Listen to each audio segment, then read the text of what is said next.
कभी कभी क्रिकेट में ना बड़ी अजीबोगरीब सिचुएशन बन जाती है। सोचिए, टीम इंडिया का वर्ल्ड कप का सफर अब एक ऐसे मैच पर आकर टिक गया है जिसमें वो खेल तक नहीं रही है ना। कमाल की बात। चलिए इसी अनोखे समीकरण को आज डीकोड करते हैं। तो सबसे बड़ा सवाल यही है कि भाई जिम्बाब्वे और वेस्टइंडीज के मैच से टीम इंडिया का क्या लेना देना। कैसे ये मैच तय करेगा कि इंडिया सेमीफाइनल में जाएगी या नहीं। चलिए इसी गुत्थी को सुलझाते हैं। तो देखिए, सबसे पहले ये समझना जरूरी है कि हम इस सिचुएशन में पहुंचे कैसे। हुआ ये कि अपना पहला मैच हारने के बाद टीम इंडिया सच कहें तो टूर्नामेंट में थोड़ी मुश्किल में फंस गई है। जरा इस पॉइंट्स टेबल पर नजर डालिए। एक तरफ है साउथ अफ्रीका 2 पॉइंट्स और एक जबरदस्त मतलब +3.800 के नेट रन रेट के साथ टॉप पर, और दूसरी तरफ है हमारी टीम इंडिया 0 पॉइंट्स और रन रेट भी माइनस में। यही जो जमीन आसमान का फर्क है ना, असली पेंच यहीं फंसा हुआ है। और बस यहीं से कहानी में आता है एक जबरदस्त ट्विस्ट। अब हाल ये है कि लोगों की नजरें इंडिया के अपने मैच से ज्यादा जिम्बाब्वे और वेस्टइंडीज के गेम पर लगी हुई हैं। ये कोई मामूली मैच नहीं है।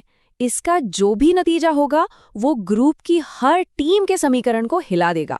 लेकिन इसका सबसे सीधा और सबसे बड़ा असर पड़ने वाला है टीम इंडिया की किस्मत पर। तो देखिए, इस मैच में दांव पर क्या क्या लगा है। जो भी जीतेगा उसे सीधे सीधे 2 पॉइंट्स मिलेंगे और उसका रन रेट भी सुधरेगा।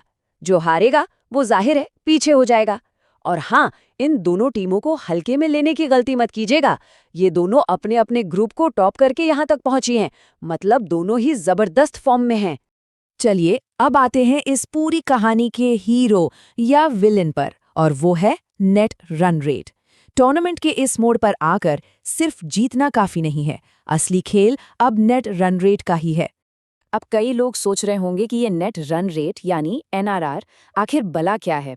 देखिए, बहुत सिंपल है। ये एक तरह से टीम का रिपोर्ट कार्ड है। मतलब टीम ने हर ओवर में औसतन कितने रन बनाए और बदले में हर ओवर में कितने रन लुटाए। इन दोनों का जो हिसाब किताब है वही नेट रन रेट है। और जब पॉइंट्स बराबर हो जाते हैं ना, तो यही अल्टीमेट टाई ब्रेकर बनता है। और जब हम उस फर्क की बात कर रहे थे तो वो यहाँ साफ दिखता है।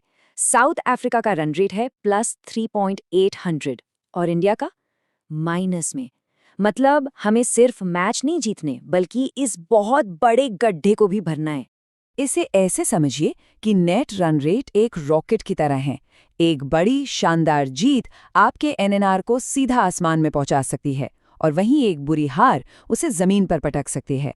इसीलिए मैं बार बार कह रही हूं कि जीत या हार से ज्यादा जीत का अंतर यानी मार्जिन सबसे ज्यादा जरूरी है। तो अब आते हैं $1 मिलियन के सवाल पर। भारतीय फैंस के लिए इस जिम्बाब्वे बनाम वेस्टइंडीज मैच में आइडियल रिजल्ट मतलब सबसे अच्छा नतीजा क्या हो सकता है। ऐसा क्या हो कि इंडिया की उम्मीदें बनी रहें। देखिए, यहाँ 2 ही रास्ते हैं। पहला, मान लीजिए कोई भी टीम चाहे जिम्बाब्वे हो या वेस्ट इंडीज बहुत बड़े मार्जिन से जीत जाती है, तो उसका नेट रन रेट एकदम से बढ़ जाएगा और ये इंडिया के लिए बहुत ही बुरी खबर है। दूसरा रास्ता, अगर मैच एकदम क्लोज हो, आखिरी ओवर तक जाए और जीत का अंतर बहुत कम हो, तो जीतने वाली टीम के रन रेट पर ज्यादा फर्क नहीं पड़ेगा। और बस यही वो नतीजा है जिसकी दुआ भारतीय फैंस को करनी है। यही वो चीज है जो इंडिया को रेस में बनाए रखेगी। तो कुल मिला के बात यह है, इस मैच का जो सार है वो ये है कि कौन जीता इससे ज्यादा फर्क नहीं पड़ता। फर्क इस बात से पड़ता है कि जीत का मार्जिन कितना छोटा था। नतीजा नहीं, जीत का अंतर मायने रखता है। बस यही है इस पूरे खेल का निचोड़। तो अब टीम इंडिया के सामने रास्ता बिल्कुल साफ है।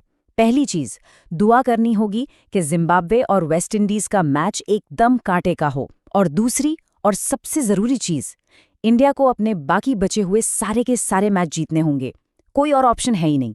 तो आखिरी सवाल यही है कि जब ये मैच चल रहा होगा तो भारतीय फैंस असल में किसके लिए चीयर कर रहे होंगे?